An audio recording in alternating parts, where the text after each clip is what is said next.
भारत माता की। आज के इस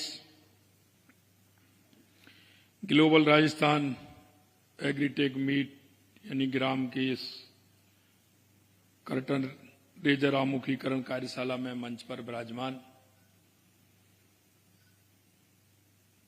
कैबिनेट में मेरे साथी कृषि एवं उद्यानिक विभाग के मंत्री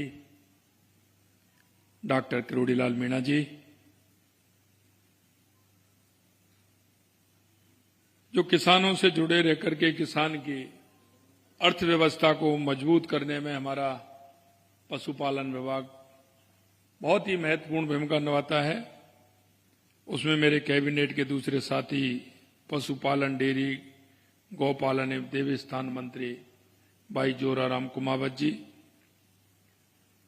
तीसरे मेरे कैबिनेट के साथी जो किसान की जरूरत को पूरा करते हैं, समय समय पर किसान को आर्थिक संबल देने का काम करते हैं, ऐसे मेरे सहकार विभाग के मंत्री भाई गौतम कुमार दग जी, मुख्य सचिव राजस्थान श्री बी श्रीनिवास जी, अतिरिक्त मुख्य सचिव जल संसाधन विभाग श्री अभय कुमार जी, अतिरिक्त मुख्य सचिव उद्योग एवं वाणिज्य श्री शिखर अग्रवाल जी, प्रमुख शासन सचिव कृषि एवं उद्यान विभाग श्रीमती मंजू राजपाल जी, अध्यक्ष टेफे एवं फिक्की श्री टी.आर. केसवन जी और मेरे सामने बैठे इस कार्यक्रम में आए सभी अतिथिगण, जनप्रतिनिधिगण, उद्योग अकादमी संस्थानों तथा अंतर्राष्ट्रीय संगठनों के प्रतिनिधिगण, मीडिया के साथियों, सभी मेरे किसान भाइयों, आप सभी हमारे कृषि वैज्ञानिक, आप सभी यहाँ आए हैं इस कार्यक्रम में, आप सभी का स्वागत करता हूं, अभिनंदन करता हूं। मित्रों, आज का ये कार्यक्रम ग्राम 2026 के कर्टन रेजर कार्यक्रम में उपस्थित होना मेरे लिए अत्यंत प्रसन्नता की बात है, क्योंकि काफी समय से मन के अंदर ये था कि हमें ग्राम का आयोजन करना है। उस ग्राम की डेट निश्चित हुई और उसका कार्यक्रम हमने पूरे राजस्थान के अंदर एक ऐसा कार्यक्रम बनाया है जिससे कि राजस्थान के उस किसान को इसको पूरा फायदा मिले, क्योंकि जब तक हर ग्राम पंचायत के अंदर, हर गांव के अंदर हमारे किसानों को इसकी जानकारी नहीं होगी, हमारे आधुनिक खेती की जानकारी नहीं होगी, इस ग्राम से होने वाले लाभ के बारे में जानकारी नहीं होगी और किसान को अगर पूरी तरह से नहीं जोड़ा जाएगा तो ये ग्राम पूर्ण रूप से सफल नहीं होगा।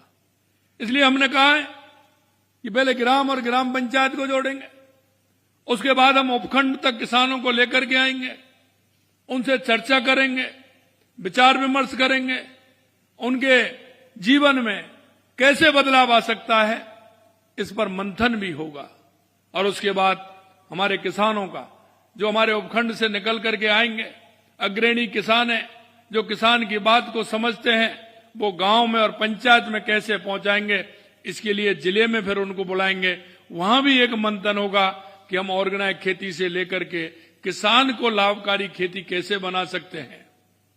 उसके बाद प्रदेश में लगातार 3 दिन 22, 23, 24, 25 लगातार 3 दिन कार्यक्रम होगा।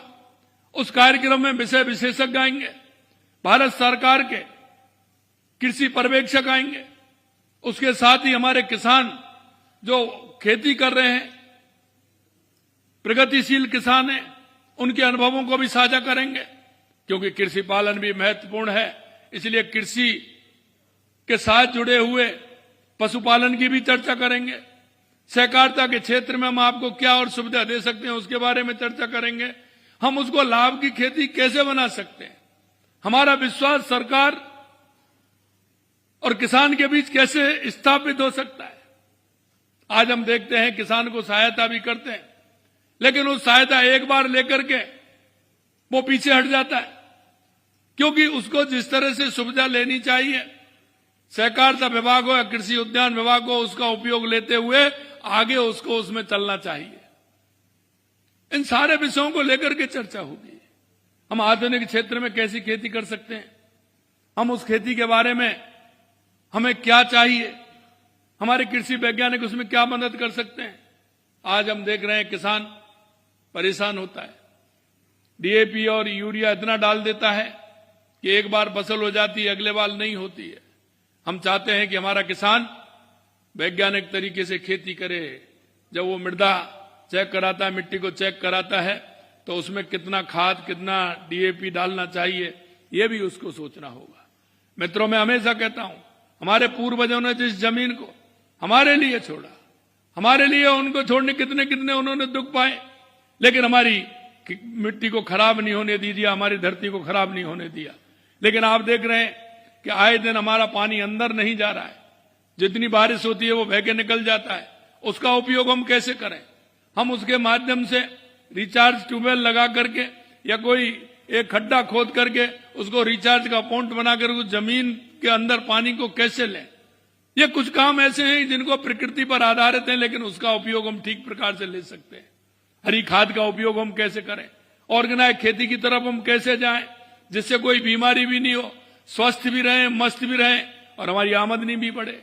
इन सारे विषयों पर चर्चा होने वाली है। हमारा पशुपालन से कैसे, किस तरह से हम हमारे काम को आगे बढ़ा सकते हैं, आर्थिक स्थिति को कैसे मजबूत कर सकते हैं, उसके लिए भी हम काम करें। अभी मैंने 10 दिन पहले डेयरी विभाग की मीटिंग ली, क्योंकि डेयरी विभाग में हमारा जितना दूध उत्पादन होता है उतना हम उपयोग नहीं कर पा रहे हैं। हम उसका पूरा उपयोग करें, प्रोसेसिंग यूनिट हम लगा करके उसका उपयोग कैसे कर सकते हैं। आज आवश्यकता है पूरी दुनिया में दूध की, और हमें गर्व है कि हमारा भारत सबसे ज्यादा दूध उत्पादन करने में विश्व में पहले नंबर है, इसलिए उसका हमें उपयोग करना चाहिए। कई खेती ऐसी है हमारे राजस्थान के अंदर जो दूसरी जगह नहीं होती है, हम उसमें पहले नंबर है। तो क्यों ना हम प्रोसेसिंग यूनिट लगा करके उसमें काम करें, उसको काम करके हम उसको आगे बढ़ाएं। हम उसके उत्पादन को कैसे आगे बढ़ा सकते हैं, उसको कैसे उपयोग में ले सकते हैं। गांव में हमारी माता बहनें, हमारे भाई खेती के बाद उन पर कोई काम नहीं होता है, वो घर में रहते हैं, उनको हम कैसे जोड़ें, उनकी आर्थिक स्थिति कैसे मजबूत हो, यह काम भी हमें करना है। घर में बैठ करके ही वो काम करें और हमारे इस खेती के काम को आगे बढ़ाएं। प्रोसेसिंग यूनिट के माध्यम से वो काम करेंगे तो उनकी पैकिंग भी होगी, माल वहां से भी जाएगा, उनको मार्केट उपलब्ध कराना ये सरकार का काम है। सरकार उसका जहां आवश्यकता है मार्केट उपलब्ध कराए। कई बार देखता हूं मैं कि ये फसल पैदा होती है लेकिन उसकी मंडी वहां नहीं होती है, तो हमें उसकी मंडी स्थापित भी करनी है। उसका माल कैसे जा सकता है, रोड इंफ्रास्ट्रक्चर कैसा है, रेलवे का कैसा है, एयर कनेक्टिविटी कैसी है, जहां आवश्यकता है उस माल को वहां भेजें। उसमें सरकार भी सहायता कर सकती है कि उसमें सरकार लाले ले जाने के लिए ट्रांसपोर्ट में कितनी मदद कर सकती है, जिससे हमारे किसान को मदद हो। हम चाहते हैं कि हमारा किसान मजबूत हो, विकसित हो, और देश के यशस्वी प्रधानमंत्री नरेंद्र मोदी चाहते हैं कि हमारा किसान विकसित होगा तो हमारा राष्ट्र विकसित होगा, हमारा प्रदेश विकसित होगा, हमारा गांव विकसित होगा। और ये आप निश्चित मान लिए, मेरे गांव का किसान अगर मजबूत होगा तो मेरा जिला भी मजबूत होगा, प्रदेश भी मजबूत होगा और देश भी मजबूत होगा। हमारी सरकार पूरी ताकत के साथ काम कर रही है। आपने देखा पहले ही साल में हमने राइजिंग राजस्थान किया और अभी हमने किसानों का दल कई जगह भेजा है। अभी कई जगह हमारे प्रदेश देश में भी कई प्रदेशों में जाने वाले हैं। उनका अनुभव हमें कैसे मिले, सहकारिता से लेकर के पशुपालन से लेकर के हम हमारे प्रदेश को कैसे मजबूत बनाएं। जल संसाधन के हमारे सच्चे बेटे हैं। मैं बूंदी गया था, हमारा राम जल सेतु योजना का काम बड़ी द्रुत गति से चल रहा है। हम पानी की व्यवस्थित कैसे कर सकते हैं। मित्रों, मैं हमेशा कहता हूं कि किसान को वो काम करना चाहिए कि वो कहावत है ना, आम के आम और गुठलियों के दाम। ये होगा जब ही किसान का विकास होगा। हमें पानी की आवश्यकता है, हम पानी का उपयोग लेते हैं, पूरा ज्यादा पानी का उपयोग ले लेते हैं, लेकिन फव्वारा सिस्टम पर हम नहीं जा रहे हैं। आप एक बार देख करके देखिए एक बार पूरा पानी आप डाल करके देखिए, अगर फव्वारा सिस्टम से खेत की उपज देखिए, अगर दोनों में अंतर आता है तो बताइए। कोई अंतर नहीं आता है। जितना पौधे को पानी लेना है उतना पौधा दीजिए, बाकी पानी को बचाइए, जिससे आने वाली अगली फसल में वो पानी हमारा काम आ जाए। आप ये कहते हैं किसान के लिए, अरे भाई वो भी जो अंदर पानी है वो भी तो किसान का ही है। हम जब किसान ये नहीं सोचेगा कि मेरी खान क्या है, अगर उस खान में से पूरा माल निकाल लेगा एक बार, तो अगली बार क्या करोगे उसमें से? हमें पानी का उपयोग उतना ही करना है, डीएपी और खाद का उपयोग उतना ही करना है। मैं हमेशा कहता हूं, मैंने देखा है, पहले हम 5 किलो डीएपी डालते थे, 8 किलो हो गए, 10 किलो हो गए, 15 किलो हो गए, 20 किलो हो गए, 25 किलो हो गए, 30 किलो हो गए, 35 किलो हो गए, 40 हो गए। अब तो एक ही पूरा 50 किलो का एक ही पूरा डीएपी का कट्टा डाल देते हैं, यूरिया का डाल देते हैं। आप ही सोचिए, उससे हमारी खेती खराब होती है कि नहीं होती है? क्या इस पर विचार करना चाहिए कि नहीं चाहिए? पानी हमारा 10 इंच नीचे नहीं जाता है जमीन के अंदर। कारण क्या है? कारण यही है कि हमारी मिट्टी इतनी कठोर हो गई है उससे कि वो पानी हमारा नीचे नहीं जाता है। इसके बारे में कौन सोचेगा? आप 10 साल, 15 साल, 20 साल खेती कर लेंगे, आने वाली पीढ़ी को क्या देके जाओगे? आप बंजर भूमि देके जाओगे? उसके लिए नहीं चाहिए क्या? हमारे पूर्वज भी तो हमको छोड़ के गए, तो हम भी उन्नत खेती के लिए उस जमीन को अच्छी छोड़ करके जाएं, ये हमारी ड्यूटी बनती है, तो उसका उपयोग हम उस हिसाब से करें। मित्रों, मैं ये भी आपसे कहना चाहता हूं कि यह ऐसा मंच है जिसमें किसान, वैज्ञानिक, निवेशक और नीति निर्माता सभी लक्ष्य लेकर एक सोच के साथ काम करेंगे। हमारी सरकार राज्य के किसानों की आय बढ़ाने के लिए एक सुदृढ़ कृषि को संबंधित इकोसिस्टम विकसित करने के लिए कार्य कर रही है। इस दिशा में आगे बढ़ते हुए हमने राज्य ग्लोबल राजस्थान एग्रीमेंट मीट यानी ग्राम का आयोजन हमने किया है, और इसमें बहुत सारी चीजें आएंगी। 15 तारीख को हम ग्राम के लिए जो गांव गांव में जाएंगे, हमारे रथ तैयार हो रहे हैं। उन रथों में हमारे जो एग्रीकल्चर के हमारे सुपरवाइजर हैं, कृषि मित्र हैं, उनको पूरी तरह से हमारा विभाग उनको उसमें समाहित करते हुए उनको किस तरह से जाना है, क्या रूट बनेगा। हर गांव में हमारा पंचायत में ज्यादा से ज्यादा रूट बना करके ज्यादा से ज्यादा कोशिश करें उनको लेकर के जाएं। 20 दिन हमारे ये रथ रहेंगे, गांव में जाएंगे। उसमें हम एक सुझाव पेटी भी रख रहे हैं। किसानों के सुझाव बहुत आवश्यक है। उन सुझावों को रखते हुए कि किसान क्या चाहता है, किसान की आय कैसे बढ़ सकती है, और हम भी उसमें कहना चाहेंगे, किसान जब सरकार से उम्मीद करता है कि सरकार हमें फायदा दे, हमारे किसानों को उन्नत करे, तो हमारा भी अधिकार बढ़ता है कि किसान भी पूरी तरह से साथ दें, और उसको कैसे आगे बढ़ाना है ये किसानों को भी करना पड़ेगा। किसान जब दृढ़ इच्छा शक्ति से आगे बढ़ेगा तो सरकार भी पूरी तरह से सहयोग करेगी। अब किसान ये सोचे कि मैं तो आराम से सोता रहूं, सरकार करती रहे, ये संभव है क्या? मैं बताओ किसान भाइयों, ये संभव है क्या? अरे मैं तो ये कहता हूं कि हारी हुई जंग पर अगर कोई लड़ता है तो वो सिर्फ एक किसान है। किसान हमेशा हारी हुई जंग पर लड़ता है, इसलिए कि अगर एक बार उसकी फसल खराब हो गई तो अगली बार छोड़ देगा कि इस बार खराब होगी, इस बार हमें खेती नहीं करनी है, उसको तो करनी है, क्या करेगा? इसलिए मैं कहना चाहता हूं हमारे किसानों को भी खेती के चक्र में बदलाव लाना होगा, और जब हमारा किसान खेती के चक्र में बदलाव ले आएगा तो किसान की आमदनी अपने आप बढ़ती चली जाएगी। हम देखते हैं किसान जो अपने साधन भी हैं लेकिन अपनी सब्जी भी नहीं उगा पाता है।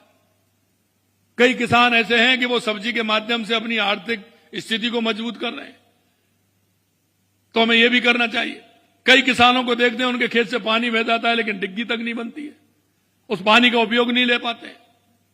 जो गांव की चारों मेड़े होती हैं जो खेत के अंदर होती हैं वो बारिश में टूट जाती हैं। किसान आप देखते हैं, पहले आप हमारे बुजुर्ग जाते थे कंधे पे फावड़ा रख करके सुबह सुबह निकल जाते थे, और वो देख करके आते थे कौन सी मेड़ टूटी है, यहां तो पानी तो नहीं निकल रहा, तुरंत डाल के आते थे।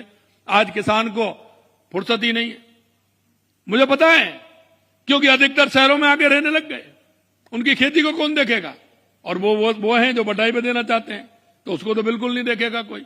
उनको तो पैसा चाहिए, वो लेकर के आ जाते हैं।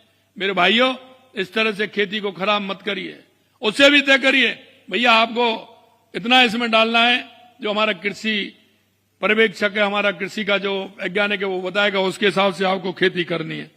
भाइयों, मैं यही कहूंगा आपसे कि हर क्षेत्र में हम किसान के लिए हम पूरी तरह से तैयार हैं, ताकि कृषि और उससे जुड़े सेक्टर एवं एकेडमिक संस्थागत इंडस्ट्री के नेतृत्व वाले रिसर्च एवं विशेषज्ञ और फैसला लेने वाले के साथ चर्चा करने के लिए एक मंच आपको ये मिलेगा। ग्राम 2026 का आयोजन राजस्थान की राजधानी में हो रहा है और इसमें हमने 7 तारीख को हमारे केंद्रीय कृषि मंत्री जी आए थे, हमने उनको निमंत्रण भी दिया है और उनसे हमने कहा है कि आपके भारत सरकार के जितने भी हमारे वैज्ञानिक उनको भी आप उसमें भेजेंगे। हमारा सौभाग्य है और अभी आपने देखा कि 4 राज्यों की, मध्य प्रदेश, गुजरात, महाराष्ट्र, गोवा और राजस्थान के कृषि मंत्रियों की सक्रियता से और उसमें भाग लिया और हमारा एक बहुत बड़ा एक अच्छा आयोजन हुआ, जिस पर विचार विमर्श हुआ किसानों को हम कैसे आगे बढ़ा सकते हैं। इस कॉन्फ्रेंस में राष्ट्रीय खाद्य तेल दलहन में आत्मनिर्भर मिशन बनाना, राष्ट्रीय प्राकृतिक खेती मिशन, डिजिटल कृषि, प्रति बूंद अधिक उत्पादन, पीडीएमसी से संबंधित कई चर्चाएं इसमें हुई हैं। कृषि उत्पादन में जल प्रबंधन, फसल सुरक्षा, डिजिटल कृषि, प्राकृतिक खेती और किसानों की आय बढ़ाने जैसे विषयों पर गहन चर्चा इसमें हुई है। मैं आपसे यही कहूंगा, राज्य में निवेश हेतु लगातार हमारी सरकार काम कर रही है। इसमें जब हमारा राइजिंग राजस्थान हुआ तो इसमें कृषि क्षेत्र में भी 43,872 करोड़ रुपए के 2,539 एमओयू हुए थे, जिनमें से अब तक 751 एमओयू पूर्ण हो चुके हैं एवं 9,391 करोड़ रुपए के निवेश जमीन पर आ चुका है। और ये वो है जो किसान पर आधारित है। और मैं यही कहना चाहता हूं, जहां हमारा सरसों उत्पादन होती है वहां ज्यादा से ज्यादा हमारी सरसों की यूनिट लगे, जहां मूंगफली पैदा होती है वहां मूंगफली के तेल की हमारी यूनिट लगे, जहां जीरा होता है वहां जीरा की मंडी भी बने और वहां प्रोसेसिंग यूनिट भी बने। हम चाहते हैं कि जिस क्षेत्र में जिस तरह की फसल हो रही है उसको हम कैसे आगे बढ़ा सकते हैं। आज हमारे राज्य में बाजरा, सरसों, तिलहन, जौ तथा ग्वार प्रथम स्थान पर है।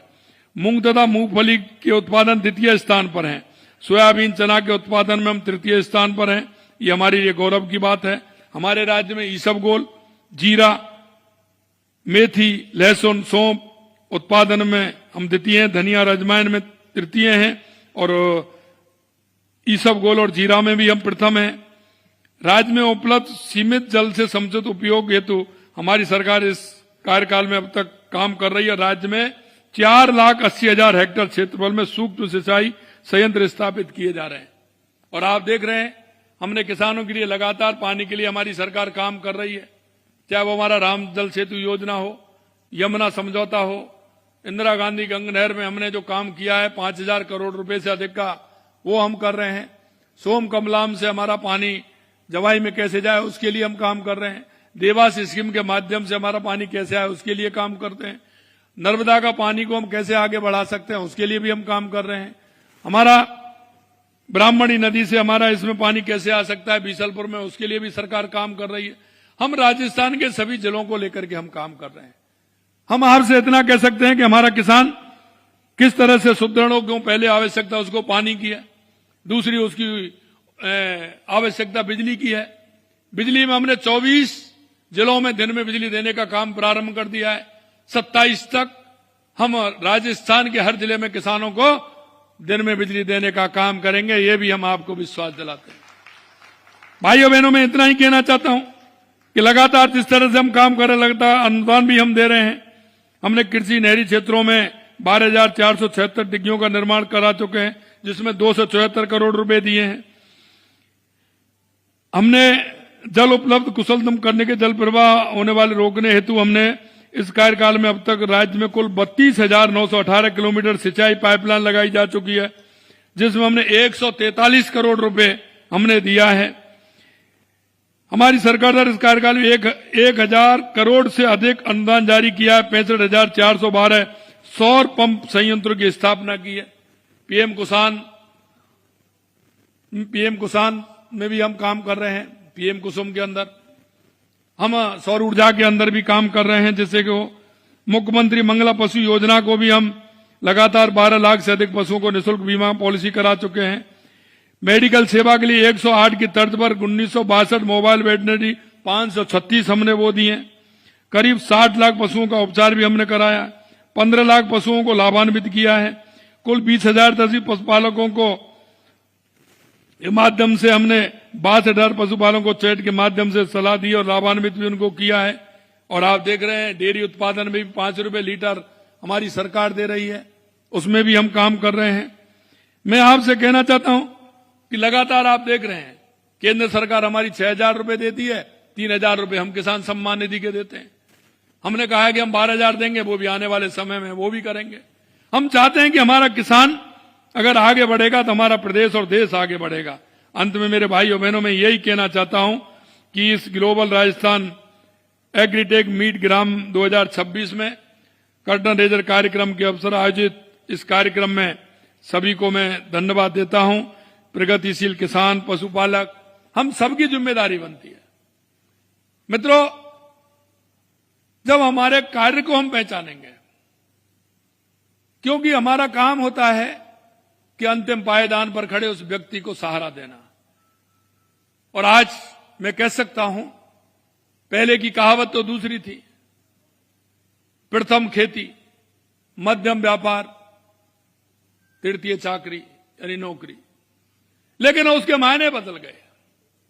जो प्रथम था वो तीसरे नंबर पर पहुंच गया, मेरा किसान, और जो तीसरे नंबर पर था वो पहले नंबर पर आ गया। व्यापार तो आज भी दूसरे नंबर पर है और पहले भी दूसरे नंबर पर था, लेकिन इतना बड़ा बदलाव इसमें हुआ है। हमारे देश के यशस्वी प्रधानमंत्री जी चाहते हैं कि हमारा किसान, जो हमारी कहावत है, प्रथम स्थान पर हमारा किसान आए। और मैं इसमें आपको विश्वास दिलाना चाहता हूं कि किसान हमारा आ सकता है कि अगर वो आधुनिक तरीके से अगर खेती करेगा, लाभ की खेती करेगा, तो किसान से बढ़िया लाभ में कोई नहीं आ सकता। आज मैं देखता हूं हमारे किसान बंधु बैठे हैं, आप हिसाब लगा लेना, कोई भी व्यक्ति कोई भी काम करता है 365 दिन में कितने दिन काम करता है, और हमारा किसान, जो किसान पूरी तरह से ड्यूटी समझ के अगर खेती का काम कर रहे हैं, आज उनको भी लॉस नहीं है। मैं किसान हूं, मैं जानता हूं, मैंने देखा है। लेकिन वो साल में सिर्फ 20 दिन या 25 दिन या 1 महीने काम कर रहे हैं।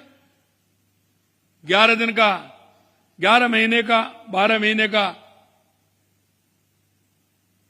अपना पूरा भोजन से लेकर के पूरी आर्थिक स्थिति मजबूत करना चाहते हैं, तो संभव है क्या? आपसे पूछ रहा हूं मैं, ये दूसरा कोई नहीं कहेगा। मैं इसलिए कह रहा हूं कि मैं किसान हूं, मैं जानता हूं कि 25 दिन 30 दिन से ज्यादा किसान काम नहीं करता है। सिर्फ वो बुवाई करने जाता है और काटने जाता है, बीच में पानी देने के लिए 2 दिन 4 दिन 5 दिन पानी देने के लिए जाता है। ये छोटे किसान से लेकर के बड़े किसान तक उसका अनुमान लगा सकते हैं। इसलिए भाइयों बहनों, मैं कहना चाहता हूं, अगर आप ये करें, 4 घंटे नियमित रूप से खेती का काम की आप स्थापना कर लें, तो मेरा किसान आज भी प्रथम आ सकता है, प्रथम आ सकता है। ये मैं आपसे कहना चाहता हूं।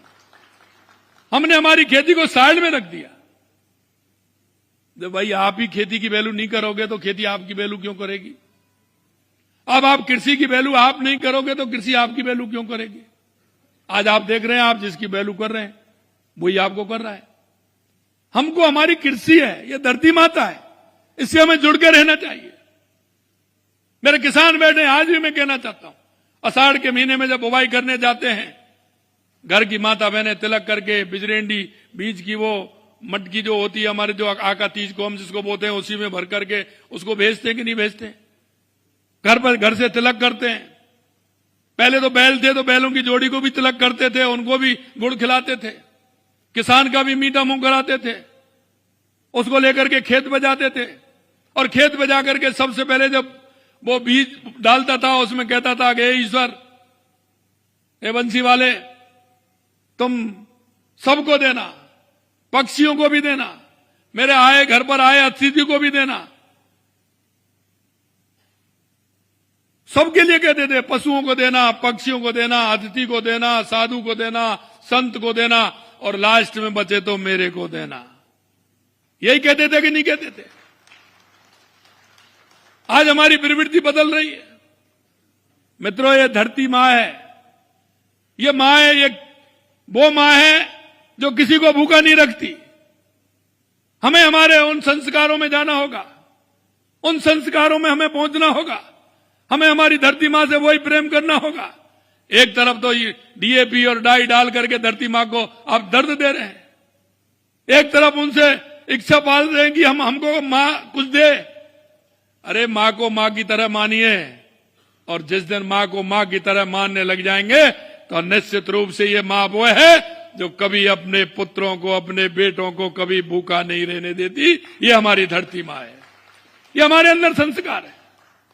और इसीलिए मैं कहना चाहता हूं, आज हम ग्राम के माध्यम से हम हमारे किसान बंधुओं से कहना चाहते हैं कि आपको ये धरती मां सब कुछ देने के लिए तैयार है।